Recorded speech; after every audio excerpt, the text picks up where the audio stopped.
Welcome, everyone, to our Florida Fastpitch FHSAA 6A State Softball Tournament preview.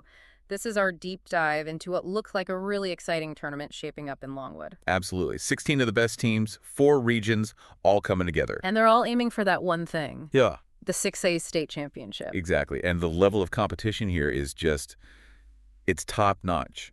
You've got teams with serious offensive firepower, others with absolutely dominant pitching.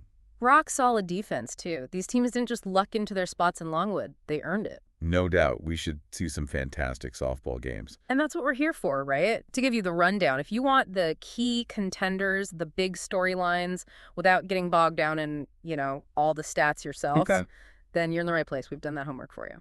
We're going to break it all down, give you a clear picture of the bracket. Yep. Region by region. We'll look at the key matchups, talk about who we think has the edge, and why. So the plan is region breakdowns, north to south. We'll hit the quarterfinals, project the semis, predict the regional champs. And then tie it all together for a final prediction. State championship. Sound good. Let's jump in. Region 1. Okay, Region 1. This bracket looks loaded. The number 1 seed here, they've been a real force. That's Pace. And their first game is against Fletcher, the 8th seed. Right. Pace has been lights out. And a huge reason is their sophomore pitcher, Hannah DeMarcus. Her numbers are just mind-blowing. A .34 ERA. Yeah, and get this.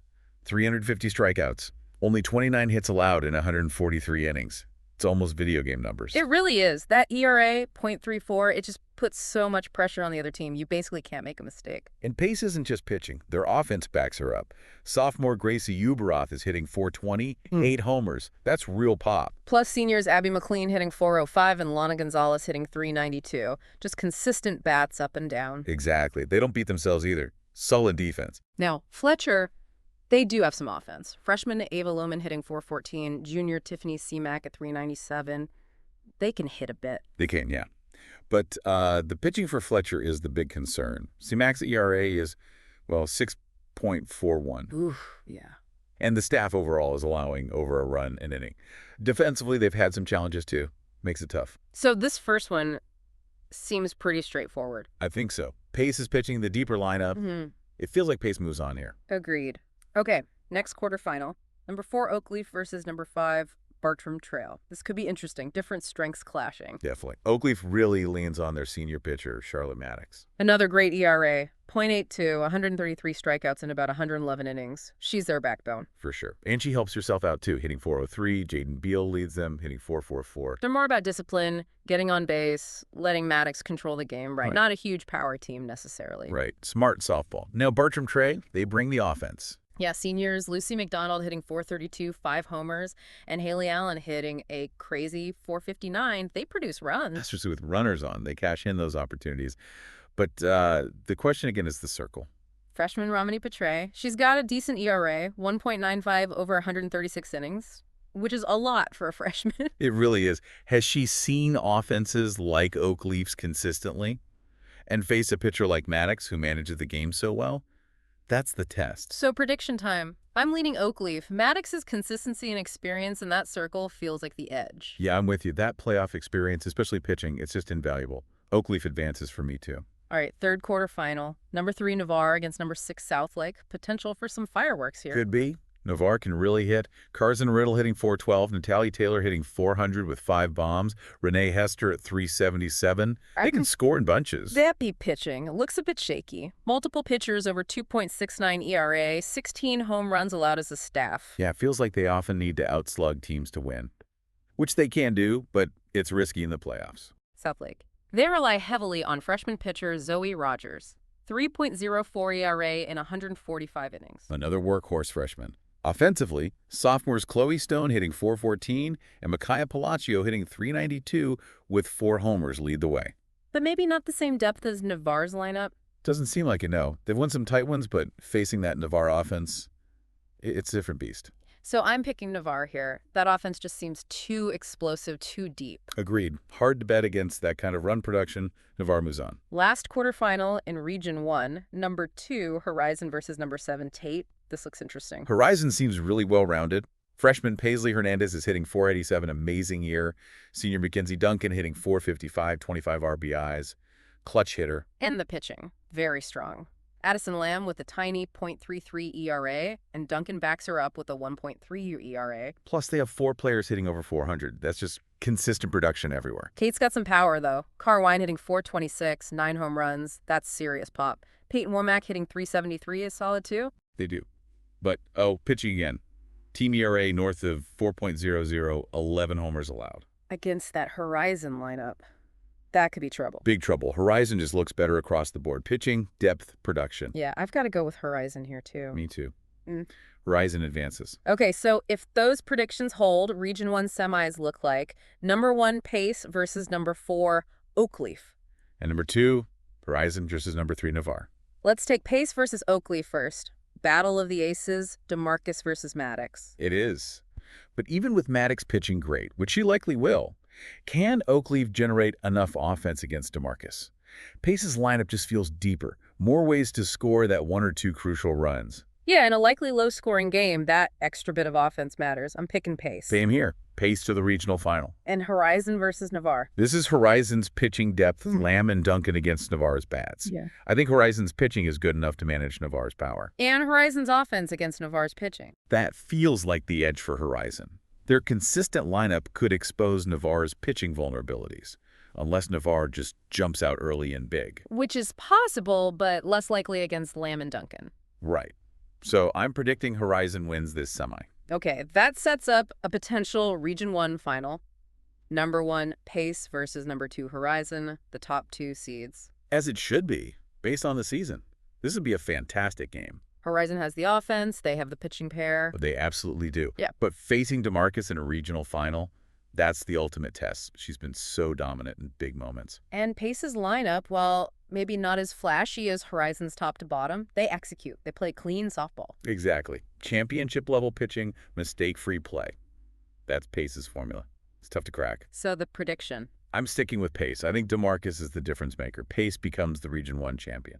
All right, let's head south. Region 2. Another strong group of contenders here. Definitely some really good teams vying for that spot in the Final Four. First quarterfinal. Number 1 Palm Beach Gardens versus number 8 Melbourne. Palm Beach Gardens. Just Consistent. Senior Victoria Scott hitting .455 leads the way, but they have 5 regulars hitting over .320. Solid lineup. Pitching's reliable, too. Very. Sophomore She-Towns, 1.57 ERA. Senior Sydney Schaffer, 2.19 ERA. They limit damage, control games. Melbourne's got a big bopper, though. Sophomore Leilani Ayala. Oh, yeah. Hitting .511, 16 home runs, 46 RBIs. Massive power. Game-changing power. But is there enough around her? Yep. And the pitching? That's the issue. Not a lot of depth behind Ayala. Pitching's a bit shaky. Brooklyn Steel at 3.91 ERA. If Ayala doesn't carry them. It could be tough against Palm Beach Gardens' balance. Exactly. So Yeah. predictions, Palm Beach Gardens. Their consistency wins out here. Makes sense. Okay, number 4 Bloomingdale versus number 5 Dwyer. Sounds like power might be a factor here. Oh, definitely from Bloomingdale. Their lineup is stacked. Senior Natalie Cable hitting .550 with 12 homers. Junior Marley Boucher hitting .423, 10 homers. Wow. And Cable pitches too, right? She's their ace. 1.35 ERA, 156 strikeouts in 78 innings. Yeah. A true two-way star. That's huge in the playoffs. Dwyer, they have some hitters. Kayla Sejnoha hitting .459 is good. Sierra Cook has a couple homers. But the pitching for Dwyer is a major concern. Staff ERA over 4.00, double-digit homers allowed. Yeah. Against that Bloomingdale lineup, that's a recipe for a tough day. Seems like a clear advantage for Bloomingdale then. Cable's dominance, the lineup's power. Absolutely. Bloomingdale looks like the pick here. They could be dangerous in this region. Next up, number 3 Bartow against number 6 Durant. Young offense versus strong pitching. Good way to put it. Bartow's young but effective. Sophomore Nyama Johnson hitting .465, lots of doubles. Freshman Emma Huffman hitting .394, scores a ton. And no pitching. Solid duo. Junior Riley Knowlton and sophomore Brooklyn Tyson. Combined ERA under 2.5. Lots of strikeouts. Well-rounded team. Durant leans on their pitcher. Heavily. Junior Betty Odario has been fantastic. 1.02 ERA in 82 innings. Real workhorse. But the offense is maybe lighter. Yeah, only one hitter over .370. More contact-oriented. Right. If Odario keeps Bartow quiet, they're in it. But if they fall behind... Can they score enough to catch up? That's the question. Exactly. I'm leaning Bartow here. Their offense just feels more dynamic, more playoff-tested, maybe. I agree. Bartow gets the nod. Final quarterfinal in Region 2. Yeah. Number 2, Lake Howell versus number 7, Viera. Lake Howell's got that scary trio. Scary indeed. Sky Rodriguez hitting 515, Juliana Torito hitting 472, 5 homers, Gianna Torito hitting 438, 6 homers. That's lethal. And they back it up with good pitching, too. Senior Rihanna Hudson, 1.54 ERA. Faith Stoyle, 1.76 ERA. Very solid combo. Viera can hit a bit too, though, right? Sophomore Madison Ryder hitting 524. Senior Tori Berry hitting 425, 5 homers. They definitely have pop. But, and it's a familiar story, the pitching is unreliable. 3 pitchers with ERAs over 3.4. Against Lake Howell's lineup, that's asking for trouble. It really is. Lake Howell's depth, balance, experience. Eh. It just seems like too much for Viera here. Agreed. Lake Howell advances. Okay, Region 2 semis projected. Number 1, Palm Beach Gardens versus number 4, Bloomingdale. And number 2, Lake Howell versus number 3, Bartow. Palm Beach Gardens versus Bloomingdale. Fascinating contrast. PBG's consistency versus Bloomingdale's power, especially Cable. Can Cable shut down PBG's lineup and provide the offense? That's the key. If she does, Bloomingdale can win. But PBG is so steady, they don't make mistakes. They capitalize.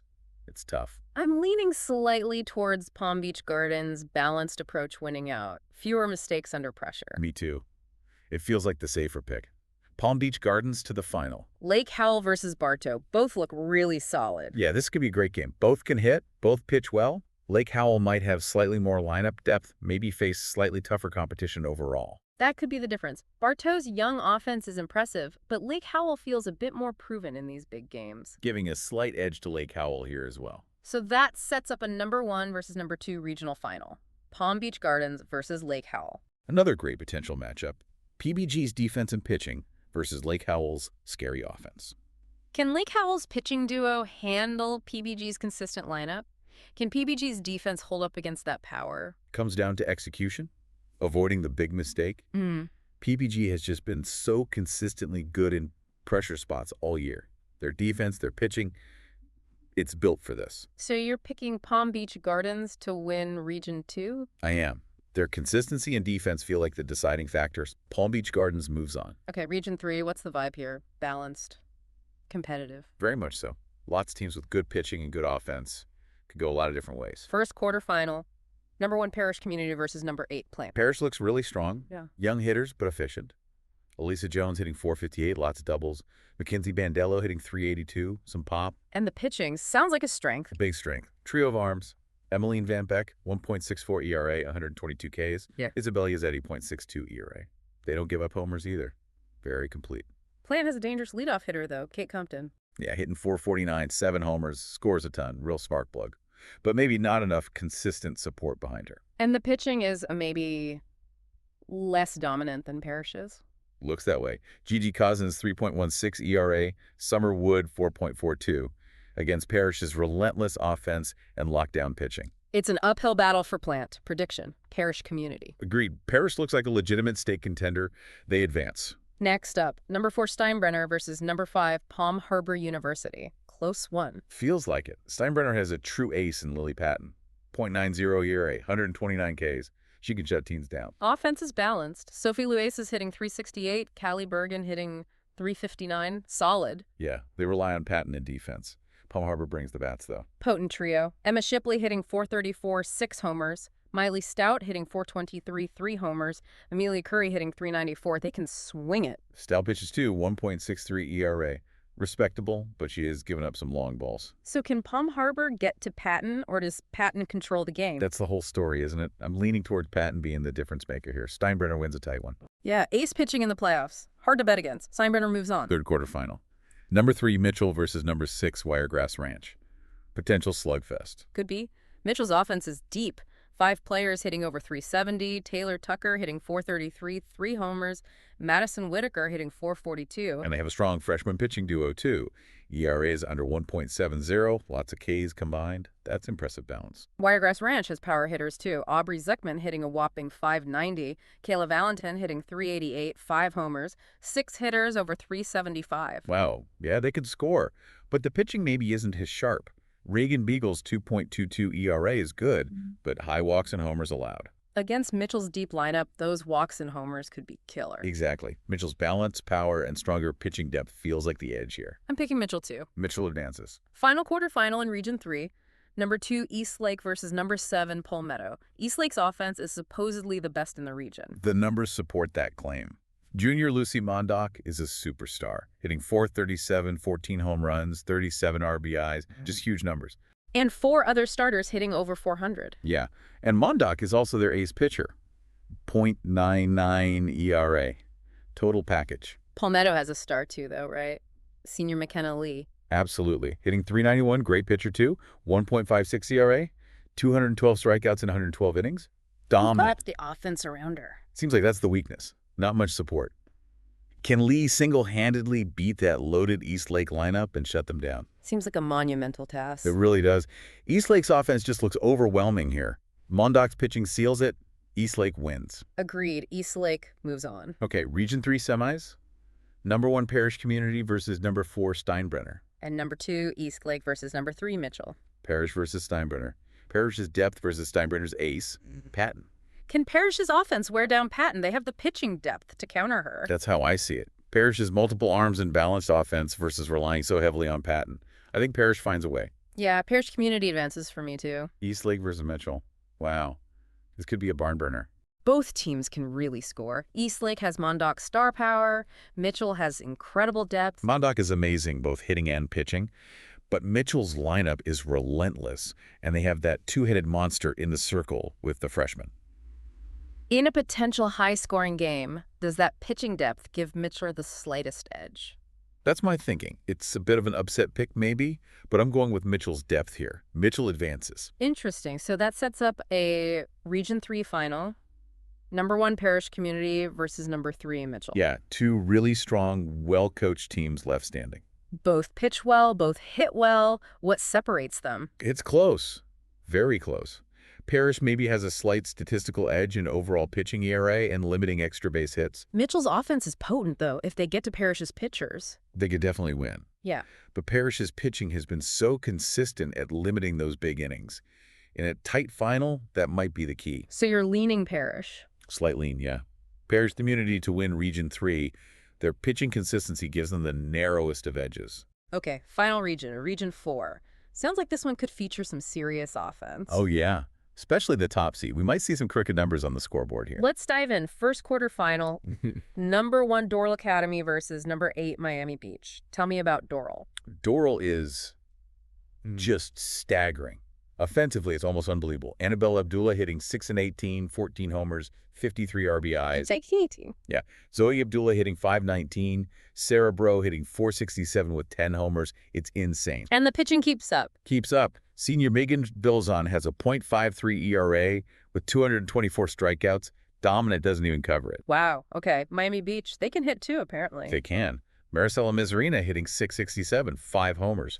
4 others over 400. Impressive numbers. Prediction is thin. Mazzarina pitches 2, 4.23 ERA. Yeah. Asking her to out-hit Doral and shut down that lineup, it's just too much. Prediction seems clear here. Doral Academy rules. Absolutely. Doral looks like a machine. They advance. Next, number 4 Fort Lauderdale versus number 5 Monarch. Fort Lauderdale gets production from Quinn McFadden, hitting over 500. Lots of doubles.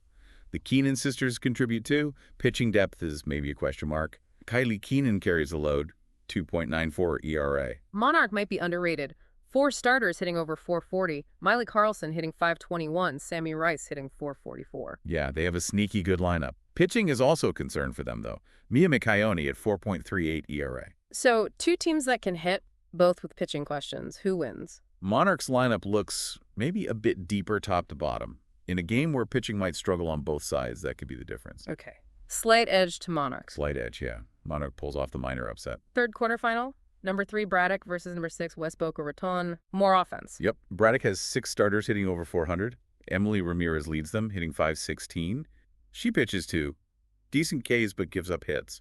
West Boca can hit too. Madison Luft hitting 429. Araya Brunner hitting 426. Gabriella Thinkpen hitting 419. They can, but their pitching looks like a major liability. 2 freshmen with ERAs over 7.0. Yikes. Oof. Against Braddock's disciplined offense, that's tough. Really tough. Yeah. Braddock's experience and more consistent approach at the plate should win out here, even if Ramirez gives up some runs. Braddock advances. Agreed. Final quarterfinal in Region 4. Number 2 South Plantation versus number 7 Cooper City. South Plantation can rake. Seriously. 7 starters hitting over 360. Grace Bowley hitting 500. Just incredible lineup depth. This is the pitching. Yeah, that's the flip side. Reese Chesney, 4.68 ERA. McKenna Henschel, 5.75 ERA. Significant issues there. Cooper City is young. Some producing underclassmen like Marina Recht hitting 366, Aileen Lafita hitting 328. Right. But they've struggled defensively and pitching-wise, too. Team ERA is over 4.2. So this looks like a case where the better offense just outscores the other. Feels like it. South Plantation's lineup depth is just so overwhelming. Even with their pitching woes, they should have enough firepower here. South Plantation wins. South Plantation moves on. Okay, projecting Region 4 semis. Yeah. Number 1, Doral Academy versus number 5, Monarch. And number 2, South Plantation versus number 3, Braddock. Doral versus Monarch. This feels like a mismatch. Doral's offense against Monarch's pitching. Vilazon against Monarch's hitters. It points heavily towards Doral. Yeah, hard to see Monarch keeping up or slowing Doral down. Doral wins convincingly. Agreed. Doral to the final. South Plantation versus Braddock. The battle of the bats, with maybe slightly better pitching from Braddock. Exactly. Both teams will likely score runs. But Braddock, having Emily Ramirez in the circle, feels like a slight advantage over South Plantation's struggling staff. In a potential shootout, that slightly more reliable arm could be the difference. That's my thinking. I'll take Braddock to win this slugfest. Okay, so a Region 4 final. Number 1, Doral Academy versus number 3, Braddock. Doral faced Braddock before. Doesn't matter. Braddock's offense is good, very good, but they haven't seen a pitcher like Vilazon. Doral just doesn't give up runs easily. Yeah. And their offense is relentless. It's hard to see Braddock keeping pace over 7 innings against that lineup and trying to score off Vilazon. So Doral Academy takes Region 4. Overwhelmingly likely, yes. Doral Academy is the Region 4 champion. Wow, okay, we've made it. The Final 4 in Longwood, our projected matchups. Region 4 champ, Doral Academy versus Region 2 champ, Palm Beach Gardens. And Region 1 champ, Pace, versus Region 3 champ, Parrish Community. Let's break down Doral versus Palm Beach Gardens first. Doral, we've covered them. Statistically dominant, hitting, pitching, everything. Top 4 hitters over 500 combined, 36 homers, 150-plus RBIs. Vilazon's .53 ERA. Just wow. Yeah, complete team, no obvious weaknesses. Palm Beach Gardens got here with depth, discipline, good pitching, fundamental play. Victoria Scott hitting 455 leads a solid offense.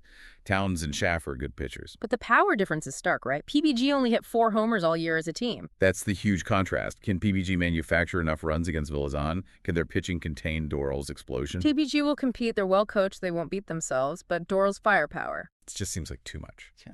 I expect PBG keeps it close early, but Doral's offense eventually breaks through. Doral Academy advances to the championship game. Agreed. Now, the other semi. Pace versus Parrish Community. Pace brings the ultimate weapon. Hannah DeMarcus, .34 ERA, 350 Ks, almost unhittable. Plus, key hitters like Uberoth, McLean, Gonzalez who deliver efficient, tough. Parrish Community, deep, flexible, 3 pitchers under 1.70 ERA, consistent offense led by Jones and Pandello.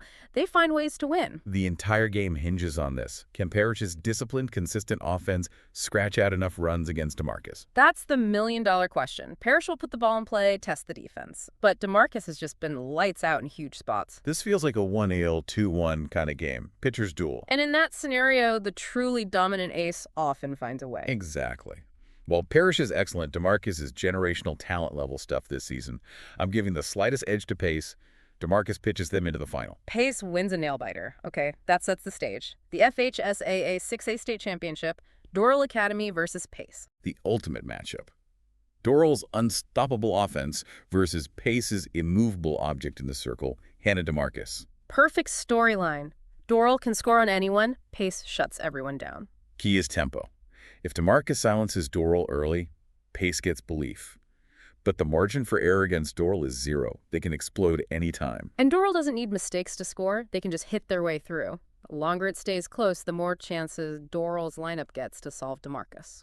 Right, and while DeMarcus is phenomenal, Doral's lineup is just historically good. So many weapons. Plus, they have Vilazon, who is also dominant. So the final prediction, who takes the crown? It pains me to bet against DeMarcus after the year she's had, but Doral Academy, the overall strength, the sheer number of elite hitters, the presence of Vilazon matching DeMarcus. Yeah. It feels like their year. Doral Academy wins the 6A state championship. There you have it. Our deep dive project's Doral Academy facing Pace in the final, with Doral Academy emerging as the 6A state champions. And hopefully for you listening, this gives you a great overview of the contenders, the key players, and the storylines to follow. as the tournament unfolds in Longwood. Absolutely. But remember, this is high school softball.